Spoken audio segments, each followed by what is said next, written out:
Hi everyone, welcome to the Sustainable Supply Chain Podcast. My name is Tom Raftery, and with me on the show today I have my special guest Alex. Alex, welcome to the podcast. Would you like to introduce yourself? Yes, hello Tom. Thank you for having me. My name's Alex Scott. I'm an associate professor of supply chain management at the University of Tennessee in Knoxville, Tennessee. I've been in and around supply chain management for a little bit over 20 years. I spent about 10 years in industry, working for a large transportation company and a large third-party logistics company, a 3PL, and then about 5 or 6 years consulting around the world. So a lot of time in Europe and Asia and South America. So designing supply chain strategy type projects. In the last decade, a little bit over a decade, I've been in academia. So I kind of, after 10 years, went back in academia. I do research in academia, most recently in the last 3 to 4 years, looking at sustainability, particularly in logistics, because of so many changes going on in that arena. So the last 3 or 4 years, I've been focusing on sustainability in the logistics space. Superb. And we'll get into that in a second. But I'm always interested when I have academics on the podcast, how is the likes of supply chain perceived by students coming into university? Why do they choose it? What are they going for? Because a lot of people who come on this podcast who are supply chain professionals fell into supply chain through some other route. I'm a biologist and a technologist. I never studied supply chain. So I think the discipline, and correct me if I'm wrong, but my thinking is the discipline of supply chain in academia is relatively new. So I'm wondering, can you talk a little bit about that and why and how students pick it? No, you're absolutely right. So I myself was an engineer, right? So my background was engineering, and I got hired into kind of supply chain logistics roles. Because really, even 20 or so years ago, there weren't many supply chain programs. They were really just starting to be born. So do we get many students? Well, first of all, at Tennessee, we have a huge program. At least in the past few years, we have been actually the largest major. Supply chain management has been the largest major in the entire system in the entire state of Tennessee. So we have a large program. There's a number of other large programs. But not that many students come into university, as you say, desiring to be supply chain management. They're more like, what is supply chain management? Not I want to be one. But that is changing. One thing is COVID, I think, has really changed that. But students do see the job opportunities, and I mean, we do real things. Every big company needs these people, and so there's the jobs, and so where jobs are, students will often go. So we get a lot of people, sophomore, junior year, second, third year, decide they want to be supply chain majors. And COVID changed a lot of that, though. So because it became front page news, right? The shortage of toilet paper became front page news all of a sudden. Didn't used to be front page news. And so that was a boom in terms of students coming in and knowing what it is and being interested in it. Nice. And you say you are now concentrating for the last few years on sustainability in supply chain, particularly in logistics. Why? Yeah, well, obviously imperative around the environment and emissions and climate change and all of that. That's a broader thing, but on a more micro scale, there have been a lot of changes in terms of laws and regulations that companies are facing. There have been voluntary climate pledges that these companies are putting forth. And so if you have that, usually what goes along with that is you have to measure your emissions. And in supply chains, in logistics, this has not historically been done, so it's new. There's a lot of uncertainty. There's a lot we don't know and a lot we need to figure out. And so, it's a really interesting area to be in. It's an interesting area to be in. So, if I am a logistics manager for an organization, I either am responding to regulations or I'm responding to my company's pledge to get to net zero by 3050. Yes, both of those things, actually. So that's a point I always try to get across, because I often talk to like MBAs, master's business, people working professionals. I try to get across it's actually both of those things. So we have changing regulations, right? The EU has rules that have been set forth. California has passed a law that applies to basically every company over $1 billion, so like something over 5,000 companies. The Securities and Exchange Commission here in the U.S. also is considering a rule and so they oversee all public companies. And so they're considering a rule making companies disclose their emissions. And so in those three things, you have the rules are all what we call scope 3 emissions, which I just call supply chain emissions, right? You can call them scope 3, which are things not directly owned by you. But if you just think of it, it's the supply chain emissions. And so you have those rules and regulations coming forth, and they are being implemented now. Then you also have voluntary pledges. So if you have a voluntary pledge, you might think as a company, oh, I just said this gives me nice press and marketing, but there's actually teeth behind that. And the question, it's not obvious what those teeth are.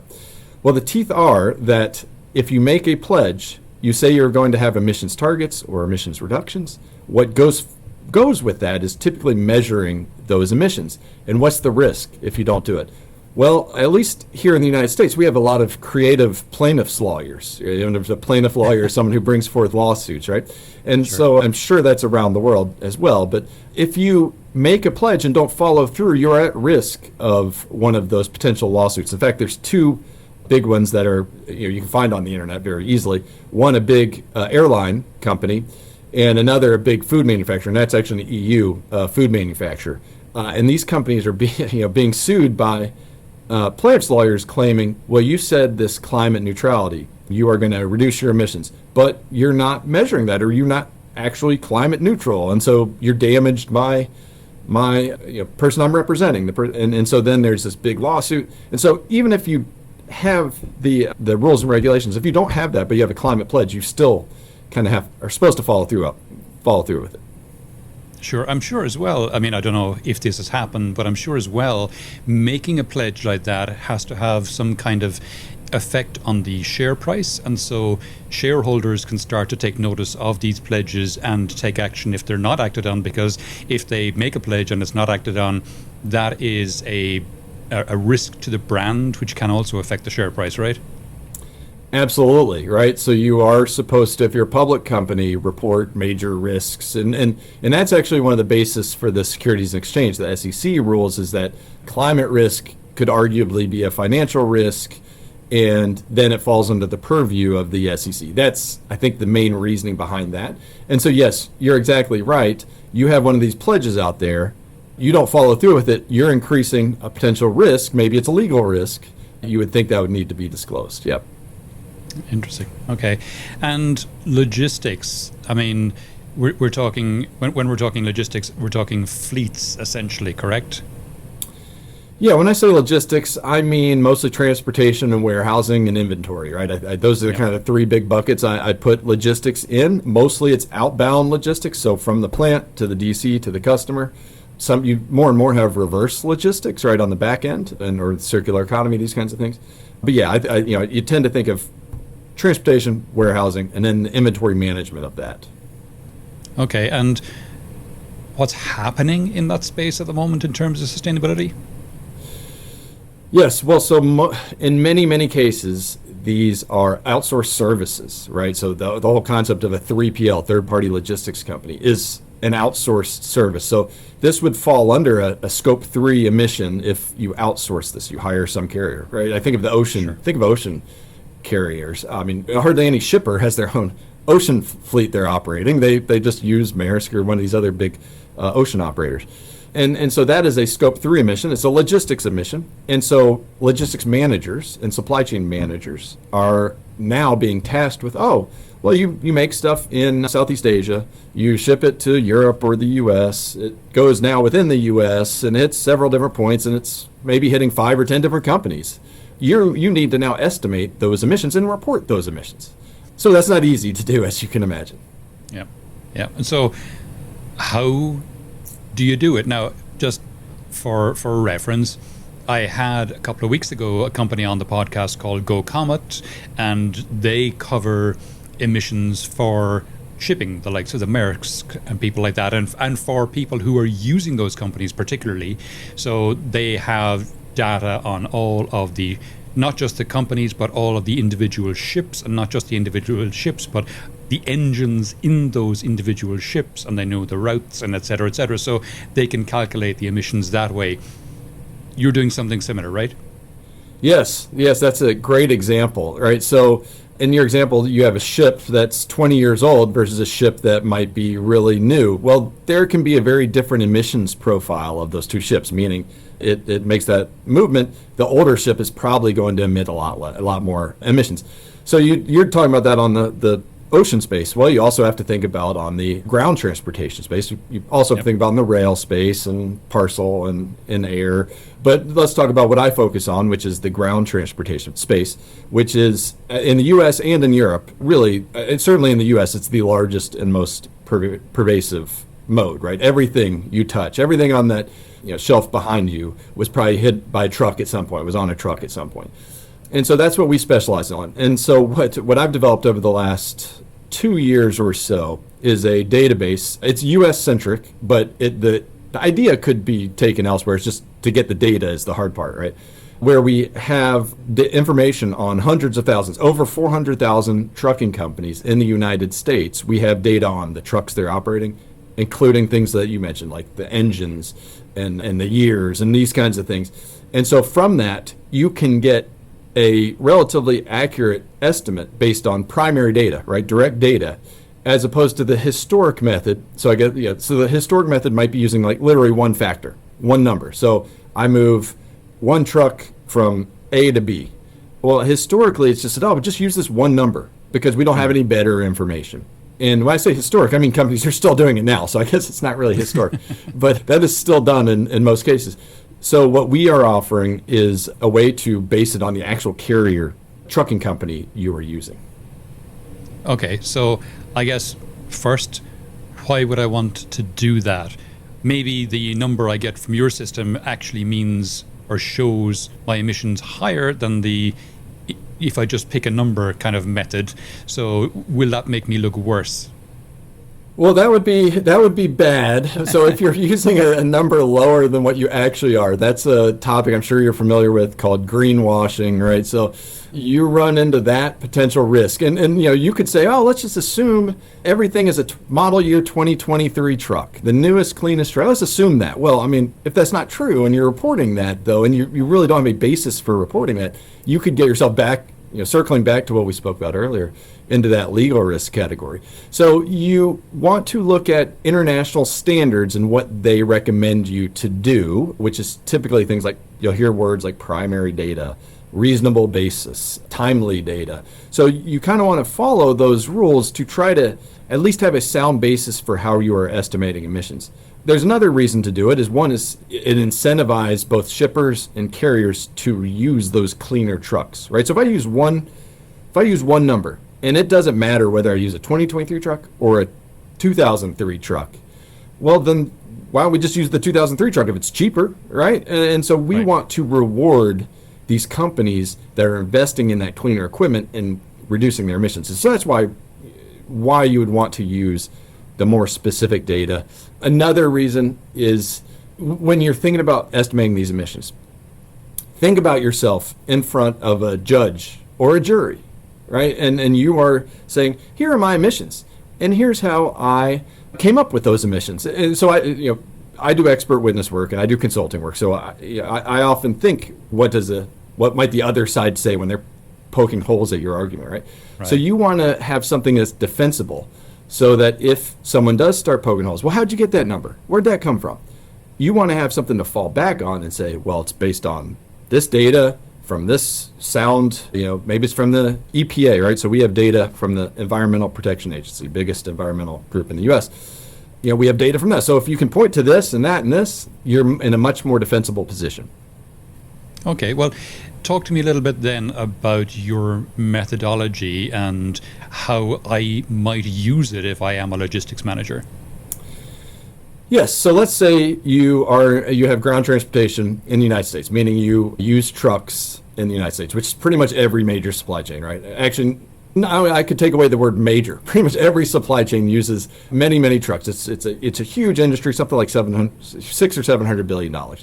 So you have these shipments and you use these carriers, right? So a trucking firm, I call it carrier, and they have trucks, right? So these carriers have trucks. You could have 1,000 trucks or you could have 15 trucks. But I might use these carriers, and those carriers have trucks that they use. One carrier might have 2023 trucks. One carrier might have 2003 trucks. And that is literally true. That's not an exaggeration. That literally might be true. And so we have data on those carriers. And so now if you're a shipper saying, I use these 50 carriers, you can look up those 50 carriers and see what are their emissions profiles what's the equipment they're using, and that will give you a more accurate, data-driven, defensible, scientifically sound method of estimating your emissions. And how specific is it? I mean, does it get down to the individual truck? And if so, I mean, if I'm using a particular carrier, how do I know which trucks they're using?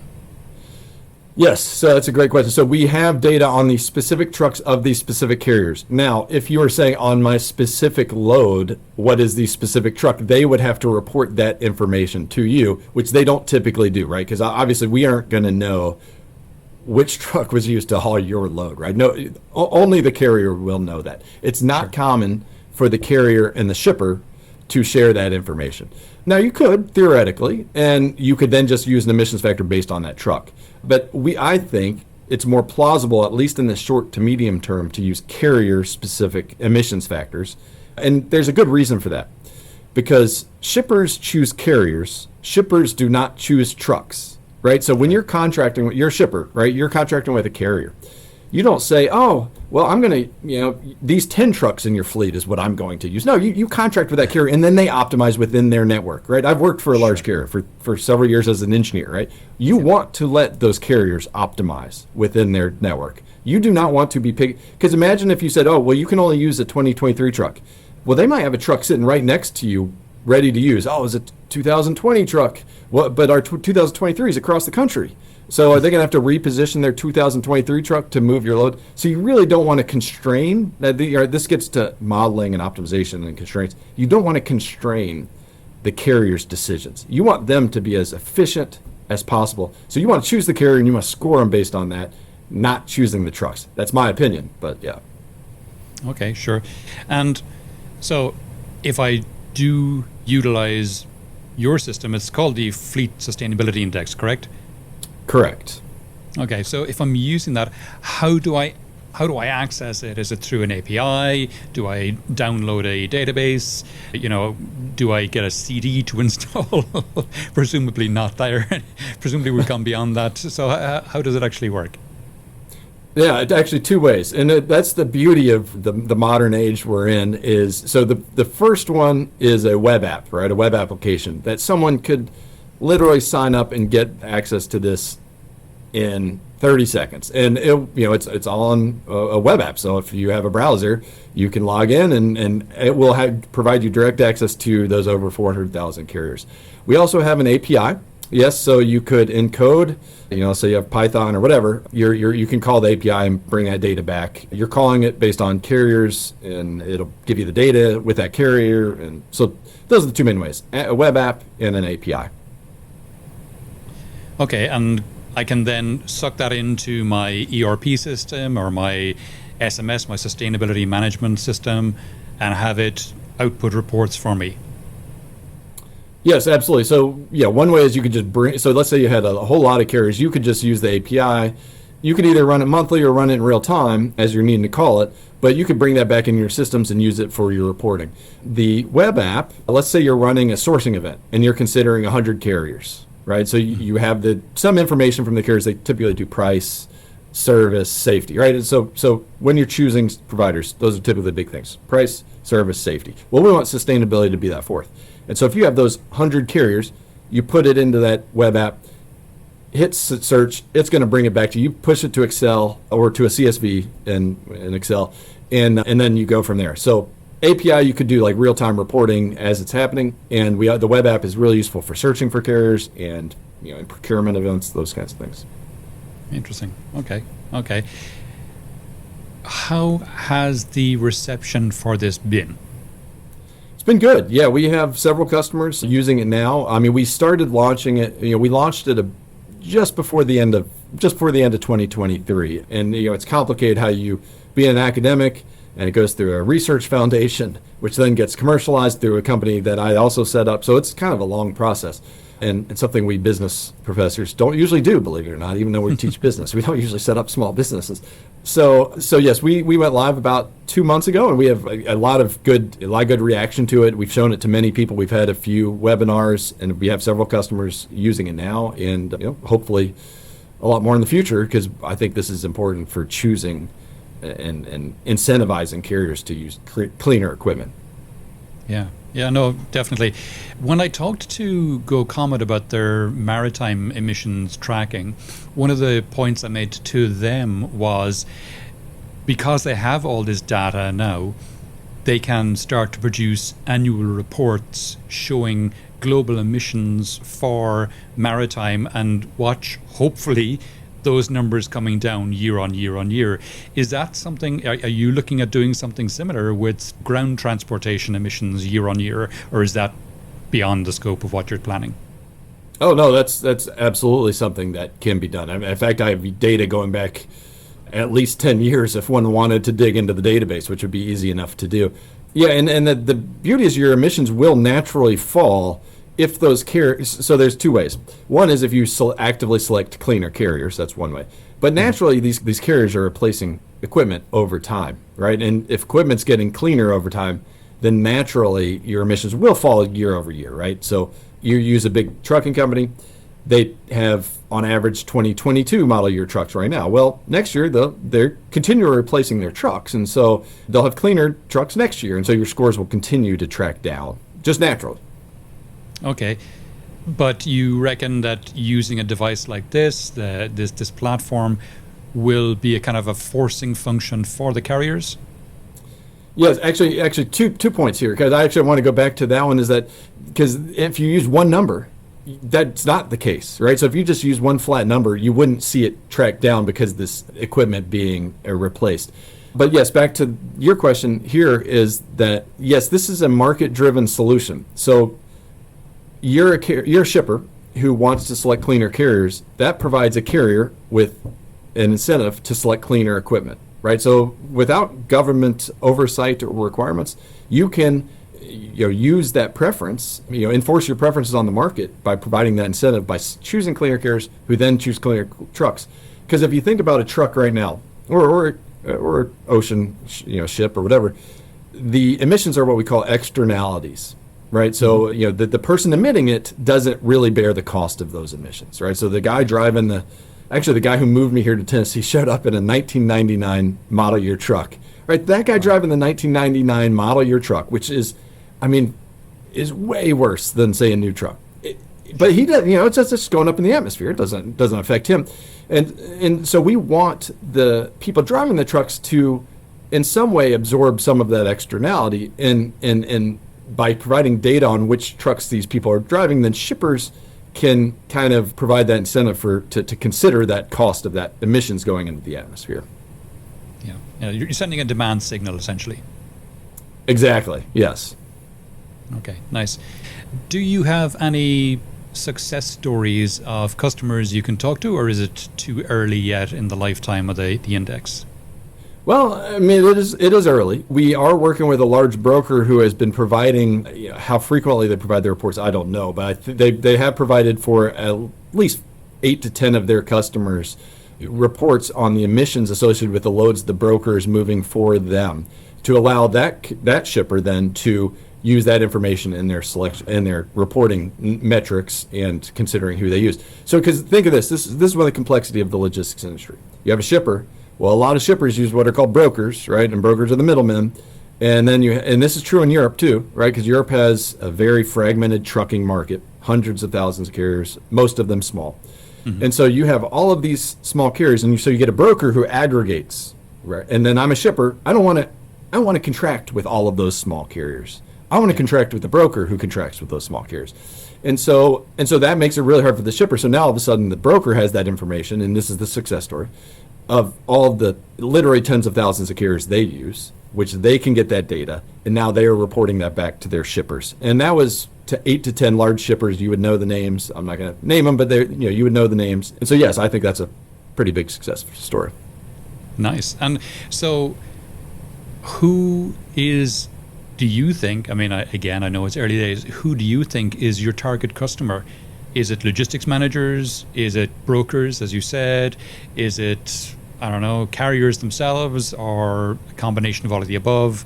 What's your feeling on that? Yes, I would say shippers and brokers are the primary market. We have had conversations with carriers, but the bigger one would be shippers and brokers who need to now estimate their emissions and want to choose if, according to their sustainability goals, want to choose cleaner partners to do business with. So brokers are a big potential market because getting all of the information on all of those carriers they use is hard. And so that, in that case, a middleman, like basically we're a data aggregator, can provide a lot of value. Shippers are a natural customer because they are subject to most of these rules. And so the question for the shipper is, well, how are you going to estimate your Scope 3 emissions? And if you want to do it data-driven and science-based, then you want to have information on that, the carriers and the trucks they're using. Okay, nice, cool. And where to next? I mean, you've got this out in the marketplace now. People can look for it, find it, sign up, as you said, start using it. What are your plans for the next 3, 4, 5, 10 years for the app? Yes, well, one is to grow adoption. Certainly we want to become somewhat close to, we'd love to become the industry standard. There really is nothing out there right now. You may have heard of something called the SmartWay program. It's the EPA SmartWay program. It's a program from the EPA that's focused on the trucking industry, but they have, the adoption is only like 4,000 carriers. And so there's really not a solution if you use most of these carriers out there that provides you information that. So we want to be the industry standard for that information. And I think it makes a lot of sense to have one or two data aggregators be the industry standard. So that's our goal is adoption. Of course, there will be customer needs and changes as they arise, but really we're focusing on adoption at this point. Okay, cool. Great. We're coming towards the end of the podcast now. Is there any question I didn't ask you, Alex, that you wish I had, or any aspect of this we haven't touched on that you think it's important for people to think about? Yes, I think it really gets down to how you measure emissions in the modeling versus accuracy trade-off you always face, right? So if you run a power plant, often they will have direct monitoring equipment on that power plant. As emissions go up, you're measuring those. In supply chains, we really aren't going to have that, right? You're not going to put tailpipe monitor on the back of every truck. You're not going to necessarily have monitoring of the emissions of a ship, a cargo ship or something.